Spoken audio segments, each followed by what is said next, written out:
The Bible in your reading from the English Standard Version for April the 4th is Judges chapter 12, 13, 14, and Luke chapter 9, verses 37 through 62. Judges chapter 12. The men of Ephraim were called to arms, and they crossed to Zephon and said to Jephthah, "Why did you cross over to fight against the Ammonites and did not call us to go with you? We will burn your house over you with fire." And Jephthah said to them, "I and my people had a great dispute with the Ammonites, and when I called you, you did not save me from their hand. And when I saw that you would not save me, I took my life in my hand and crossed over against the Ammonites, and the Lord gave them into my hand. Why then have you come to me this day to fight against me?" Then Jephthah gathered all the men of Gilead and fought with Ephraim. And the men of Gilead struck Ephraim because they said, "You are fugitives of Ephraim, you Gileadites, in the midst of Ephraim and Manasseh." And the Gileadites captured the fords of the Jordan against the Ephraimites. And when any of the fugitives of Ephraim said, "Let me go over," the men of Gilead said to him, "Are you an Ephraimite?" When he said no, they said to him, "Then say Shibboleth." And he said Sibboleth, for he could not pronounce it right. Then they seized him and slaughtered him at the fords of the Jordan. At that time, 42,000 of the Ephraimites fell. Jephthah judged Israel 6 years. Then Jephthah the Gileadite died and was buried in his city in Gilead. After him, Ibzan of Bethlehem judged Israel. He had 30 sons and 30 daughters he gave in marriage outside his clan, and 30 daughters he brought in from outside for his sons. And he judged Israel 7 years. Then Ibzan died and was buried at Bethlehem. After him, Elon the Zebulunite judged Israel, and he judged Israel 10 years. Then Elon the Zebulunite died and was buried at Ajalon in the land of Zebulun. After him, Abdon, the son of Hillel the Parathonite, judged Israel. He had 40 sons and 30 grandsons who rode on 70 donkeys, and he judged Israel 8 years. Then Abdon, the son of Hillel the Parathonite, died and was buried at Parathon in the land of Ephraim, in the hill country of the Amalekites. Judges chapter 13. And the people of Israel again did what was evil in the sight of the Lord.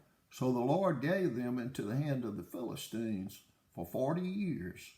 There was a certain man of Zorah of the tribe of the Danites, whose name was Manoah, and his wife was barren and had no children. And the angel of the Lord appeared to the woman and said to her, "Behold, you are barren and have not borne children, but you shall conceive and bear a son. Therefore be careful, and drink no wine or strong drink, and eat nothing unclean. For behold, you shall conceive and bear a son. No razor shall come upon his head, nor the child shall. For the child shall be a Nazarite to God from the womb, and he shall begin to save Israel from the hand of the Philistines." Then the woman came and told her husband, "A man of God came to me, and his appearance was like the appearance of the angel of God, very awesome. I did not ask him where he was from, and he did not tell me his name, but he said to me, 'Behold, you shall conceive and bear a son, so then drink no wine or strong drink, and eat nothing unclean. For the child shall be a Nazarite to God from the womb to the day of his death.' Then Manoah prayed to the Lord and said, 'O Lord, please let the men of God whom you sent come again to us and teach us what we are to do with the child who will be born.' And God listened to the voice of Manoah, and the angel of God came again to the woman as she sat in the field. But Manoah, her husband, was not with her, So the woman ran quickly and told her husband, "Behold, the man who came to me the other day has appeared to me." And Manoah arose and went after his wife and came to the man and said to him, "Are you the man who spoke to this woman?" And he said, "I am." And Manoah said, "Now when your words come true, what is to be done? What is to be the child's manner of life, and what is his mission?" And the angel of the Lord said to Manoah, "Of all that I said to the woman, let her be careful. She may not eat of anything that comes from the vine, neither let her drink wine or strong drink, or eat any unclean thing. All that I commanded her, let her observe." Manoah said to the angel of the Lord, "Please let us detain you and prepare a young goat for you." And the angel of the Lord said to Manoah, "If you detain me, I will not eat of your food, but if you prepare a burnt offering, then offer it to the Lord." For Manoah did not know that he was the angel of the Lord. And Manoah said to the angel of the Lord, "What is your name, so that when your words come true, we may honor you?" And the angel of the Lord said to him, "Why do you ask my name, seeing it is wonderful?" So Manoah took the young goat with the grain offering and offered it on the rock to the Lord, to the one who works wonders. And Manoah and his wife were watching.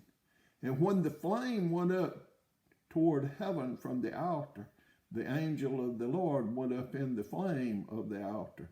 Now Manoah and his wife were watching, and they fell on their faces to the ground. The angel of the Lord appeared no more to Manoah and to his wife. Then Manoah knew that he was the angel of the Lord, and Manoah said to his wife, "We shall surely die, for we have seen God." But his wife said to him, "If the Lord had meant to kill us, he would not have accepted a burnt offering and a grain offering at our hands, or shown us these things, or now announced to us such things as these."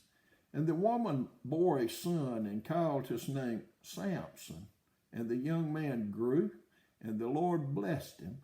And the Spirit of the Lord began to stir him in Mahaneh Dan, between Zorah and Eshtaol.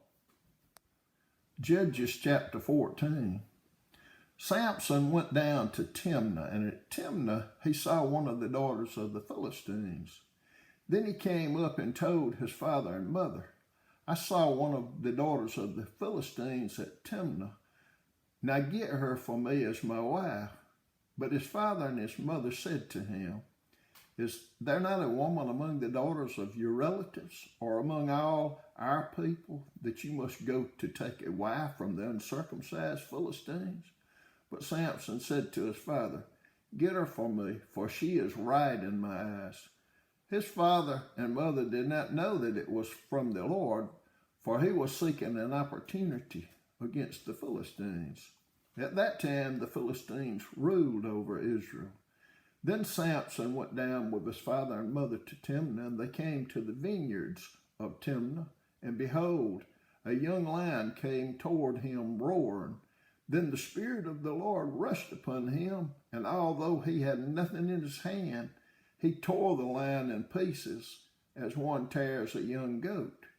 But he did not tell his father or his mother what he had done. Then he went down and talked with the woman, and she was right in Samson's eyes. After some days, he returned to take her, and he turned aside to see the carcass of the lion, and behold, there was a swarm of bees in the body of the lion and honey. He scraped it out into his hand and went on eating as he went. And he came to his father and mother and gave some to them, and they ate. But he did not tell them that he had scraped the honey from the carcass of the lion. His father went down to the woman, and Samson prepared a feast there, for so the young men used to do. As soon as the people saw him, they brought 30 companions to be with him. And Samson said to them, "Let me now put a riddle to you. If you can tell me what it is within the 7 days of the feast, and find it out, then I will give you 30 linen garments and 30 changes of clothes."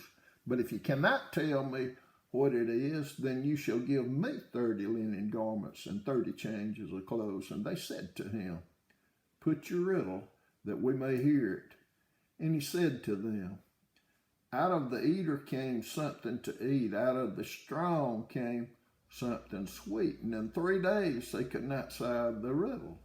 On the 4th day they said to Samson's wife, Entice your husband to tell us what the riddle is, lest we burn you and your father's house with fire. Have you invited us here to impoverish us? And Samson's wife wept over him and said, You only hate me. You do not love me. You have put a riddle to my people, and you have not told me what it is. And he said to her, Behold, I have not told my father, nor my mother, and shall I tell you?